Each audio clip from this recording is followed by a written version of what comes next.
제2차 세계대전 당시 독일군의 유보트를 소재로 2000년 개봉한 전쟁 영화이다.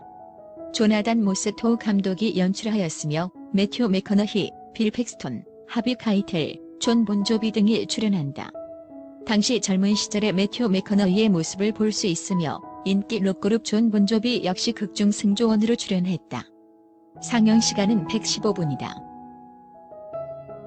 영화의 완성까지 무려 10년에 걸쳐 촬영된 탓에 장면마다 배우들의 얼굴에서 조금씩 세월의 차이가 느껴진다. 본 영화의 각본가 중 한 명으로 참여한 데이비드 에어는 이후 영화 감독으로 데뷔해 영화 퓨리와 수어사이드 스쿼드의 연출을 맡았다. 영화 줄거리. 미 합중국 해군 잠수함 S-33의 승조원들은 작전을 마치고 파티를 즐기고 있었다. 하지만 부장 앤드류 대위의 심기는 편치 못하다. 자신의 상관인 함장 마이크 소령이 자신의 진급을 보류시켰기 때문이다. 앤드류는 마이크 함장한테 왜 자신의 함장 진급을 막았는지 따지지만 마이크는 자네는 유능한 친구고 부하들은 자네를 형처럼 따르고 있고 그런데 동생 같은 부하들을 사지로 몰아넣을 수 없다면서 부하들한테 죽음을 무릅쓰고 임무를 수행하라고 명령하지 못할 것이라면서 그래서 함장이 못 되는 것이라고 말한다. 그런데 난데없이 미 육군 헌병들이 들이닥쳐 총원 복귀하라고 지시한다. 휴가를 받았다는 앤드류한테 헌병은 임무가 떨어졌으니 복귀하라고 말한다. 그 임무란 바로 독일의 암호 해독기 애니그마 탈취 작전. 해군 정보부 소속 장교인 매튜 쿠난 해병 소령, 허쉬 해군 대위와 함께 작전을 진행한다.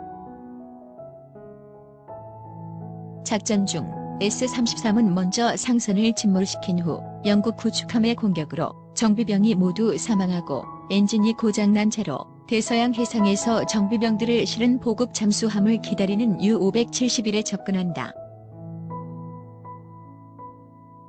빗속의 망망대해에서 고무보트로 조용히 다가가는 승조원들은 자신들을 반갑게 맞이하는 독일 해군 승조원들의 독일어에 난감해진다.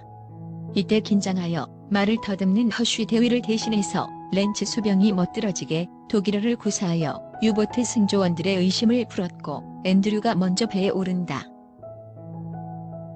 그러나 부하들과 함께 마중 나와있던 U-571의 함장 권터 바스너 대위가 쌍안경으로 이들을 보다 S-33의 승조원들이 슬쩍 꺼내드는 연합국의 총을 들켜서 교전이 벌어진다. 일부 인원의 피해는 있지만 그래도 U-571을 장악하여 바스너 대위를 비롯한 대부분의 승조원들을 포로로 잡고 애니그마와 중요 물품들을 확보하는 데 성공한다. 승조원들은 포로들을 먼저 싣고 전리품들을 옮기면서 사진도 찍는 등 승리감에 취하면서도 작전의 완벽을 기하여 잠수함이 결국 침몰한 것으로 꾸미기 위해 엔진실에 TNT를 설치한다. 일이 수월하게 풀리는가 했지만 하필이면 때마침 도착한 진짜 독일 보급 잠수함의 어뢰 공격으로 타고 왔던 S-33이 대부분의 승조원 및 포로들과 함께 침몰하며 아수라장이 되었다. U-571에 남아있던 앤드류와 허쉬 대위, 다른 승조원들은 별 수 없이 U-571을 다시 가동시켜 간신히 보급선을 침몰시키고 침몰 현장에서 생존자들을 추스린다. 그러나 무사히 귀환하려면 수많은 적들이 도사리고 있는 대서양을 가로질러 가야 하는데 상황은 이들에게 전혀 도움을 주지 못하는 상황.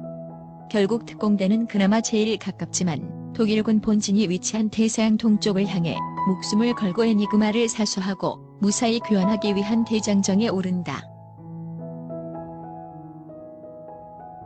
그들이 마주친 가장 큰 문제는 바로 언어.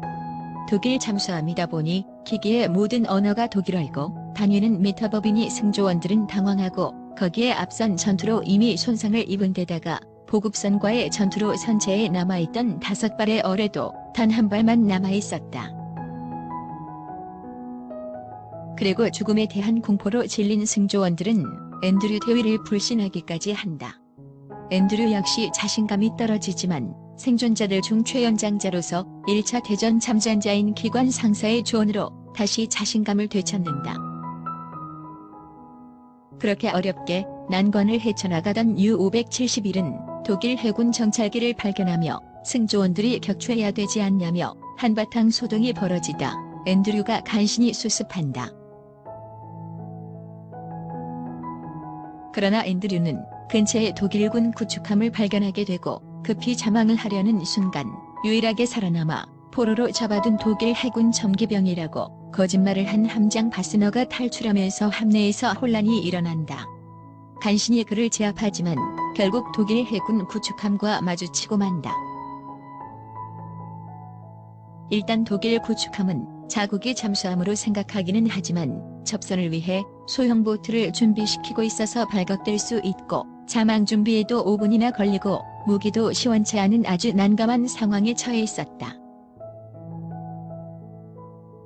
이때 앤드류는 잠수함의 88mm 함포로 구축함의 무전탑을 공격하는 생각을 떠올렸고 명에 따라 승조원들은 앤드류와 허쉬가 다가오는 단정에 탑승한 독일 해군들을 향해 기관단총으로 위협해 돌려보내는 사이 88mm 함포를 발사하였고 운 좋게 무전탑이 파괴되어 통신이 불가능하게 만든다. 공격을 받은 독일 구축함은 이들이 자국군이 아님을 눈치채고 급히 기관포 등으로 반격을 시작하였고 그 틈에 U-571은 아슬아슬하게 자망한다. 그러나 독일 구축함이 소나를 작동시키며 폭뇌 공격을 시작하고 그나마도 바스너가 소동을 일으키면서 수중용 배터리 2개 중 하나를 무력화시켜버린 탓에 속도도 떨어진다. 연이은 폭뇌 공격으로 더 이상 수중에 머무른다면 그대로 죽을 판이다. 하지만 발사관은 망가진 상태고 독일 구축함의 공격은 더욱 강해지는데 이에 앤드류 대위와 기관 상사는 앞괴심도 아래로 내려가는 도박을 결심한다. 긴장감이 도는 가운데 하강을 거듭한 잠수함은 폭뇌의 영향권에 벗어난 채 유유히 바다속으로 나아가고 기관 상사는 유보트의 성능에 감탄하기까지 한다. 하지만 이미 많은 공격을 받은 상태에서 심해의 수압을 이기지 못한 잠수함은 불시의 외벽이 대파되어 급격히 물이 새들어와 독일 구축함이 눈에 불을 켜고 수색 중인 수면으로 즉시 부상하지 않으면 계속 가라앉아 대원들 전원이 익사할 위기에 처하게 된다. 이에 앤드류 대위는 연료의 일부와 발사관을 통해 아군의 시신과 쓰레기들을 내보내 위로 띄워올려서 구축함을 유인하고 그 사이에 최대 속도로 가능한 한 멀리서 부상하여 불시에 기습하는 방식으로 구축함을 침몰시키기로 한다. 이에 계획은 순조롭게 진행되는가 싶었지만 바스너에 의해 위치가 발각되어 버리고 허쉬 대위가 급히 바스너를 죽이지만 이미 위치는 발각되었고 게다가 엎친 데 덮친 격으로 마지막 어뢰가 남은 발사관의 사출압 공급관이 터져서 발사를 못하는 상황에 이른다. 수면으로 올라온 잠수함은 구축함의 맹렬한 함포 사격을 받으며 남은 디젤 엔진으로 도망치는데 결국 머리를 쓰던 앤드류 대위는 한 가지 결단을 내린다. 어뢰를 쏘려면 사출압 공급관이 터진 부분을 막아야 하는데 그러려면 체구가 작은 사람이 차오른 물속으로 들어가야 했다. 그러나 폭탄이 날아들며 공격받고 그 여파로 흔들리는 잠수함의 충격파를 견뎌내며 보이지도 않는 수중에 잠겨있는 밸브를 잠그는 건 목숨과 맞바꾸지 않고서는 불가능한 임무였다. 즉 누구 하나가 희생해야 한다는 것.